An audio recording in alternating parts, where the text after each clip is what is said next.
So, this mount has been out for a couple weeks now, and I just really don't know how I feel about it. My first instinct is to hate it, but why?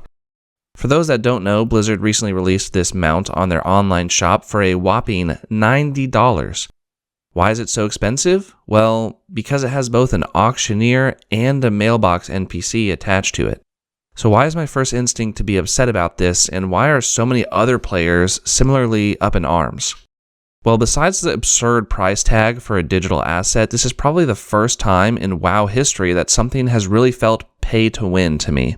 The combo of vendors on this mount is available nowhere else in the game. Not to mention, this particular combo is arguably the most powerful vendor combo in existence, and that's probably why Blizzard stayed away from putting these two vendors together on a mount ever before. For context, the only other mount with an auction house on it is this other brutosaur mount, which used to cost a whopping 5 million in-game gold, and for the gold farming and auction house obsessed players, that price was a steal compared to its return on investment. Being able to quickly post millions of gold worth of items from anywhere in the world on the go was an amazing thing. The downside to this old mount was that it didn't have a mailbox, so players had to look for other options, like using the Katie stamp whistle toy or the Ohuna perch toy, both of which are portable mailboxes but with hours-long cooldowns, and that cooldown is on purpose. This delayed the amount of times players could access mailboxes on the go, so they couldn't be sitting in between raid bosses or outside of a dungeon, day trading and making millions off the auction house. Money making and playing the market was designed to be a dedicated and separate activity from things like raid progression, Mythic Plus pushing, or mount farming. Up until the release of this mount, if you wanted this ultra-powerful money-making combo of an on-the-go mailbox and an auction house, you needed to get lucky and wait until the brutosaur showed up on the black market, and then bid up to gold cap against other players just in the hopes of maybe snagging one. Gold cap at the time was 10 million gold, and WoW tokens are around 200k, and they're equivalent to 15 real-world dollars. This means to buy a brutosaur in the old way on the black market auction house, that would have been equivalent to 750 real-world dollars worth of in-game gold. And then you still need to find a mailbox option by either being an engineer, waiting a few hours for one of those toys, or sitting in town. Or, as of this recent mount release, you can just pay 90 real dollars and get an instant and constant access to both services anywhere at any time. So now you can make your millions anywhere. Use Trade Skill Master, use Auctioneer, Auctionator, and just sit there and rake in the cash. I wouldn't be upset if there were two things that were different about this mount. 1. Make a mount like this with this combination of NPCs attainable in-game first before being on the shop. Whether it's through achievements, a long grind, a ton of gold, quest lines, being world first or rank 1 in something, anything really. Just have it attainable in-game at all, and have it attainable in-game before you make it buyable on the store. And the second thing that they could change so I wouldn't be upset is don't have it be $90. What this feels like in the end to me is Blizzard basically pricing out their average player and giving the rich the ability to get richer. Or for those willing to pay, a pay-to-win strategy.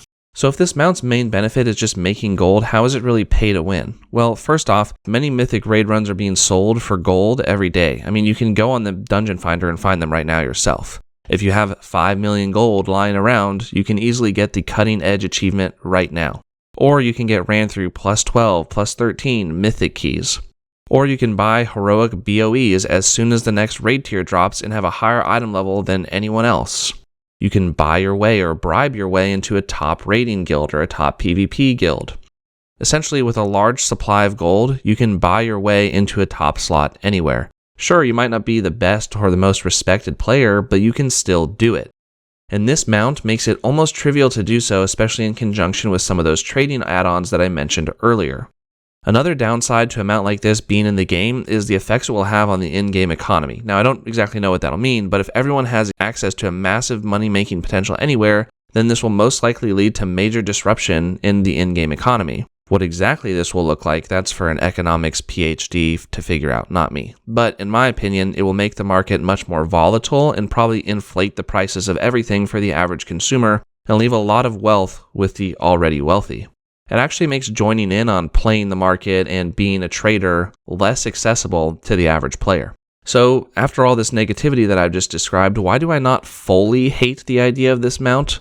Well, because all of this money-making side that I just shared is still truly optional, and I've been having a blast and I've been having a ton of fun playing the expansion without using the auction house really at all. You know, being able to prog heroic and mess around in mythic dungeons, and I'm doing this all on a very tight, less than 100,000 gold budget. I really don't have that much gold. So you can still have fun playing the game the way that you want to play the game. You don't have to be an auction house mogul. The other reason I don't hate this mount is because I love World of Warcraft and I want the game to keep going on and being a game that I can play. I want Blizzard Entertainment to succeed, and purchasing mounts like this supports them monetarily. Since the game has been released, the monthly cost for the game subscription has been $15. It still is $15 20 years later. And that $15 every month gets me access not just to Eastern Kingdoms in Kalimdor like it did in Classic WoW, but to the entire World of Warcraft and to many more continents and expansions they have released since 2004.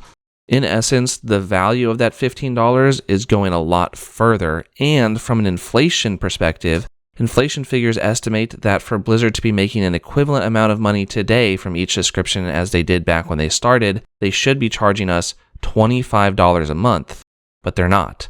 So per year, per player, they're losing around $100. And this mount starts to close that gap a little bit. They have to sell us these cosmetic mounts and pets and transmogs in order to make money and continue being a business that can provide us the service of World of Warcraft. And this changes what used to be a $750 cash investment if you wanted to buy it on the black market auction house down to a $90 investment if you really wanted to get into this money-making trading side of World of Warcraft, which I guess is a better price for us consumers.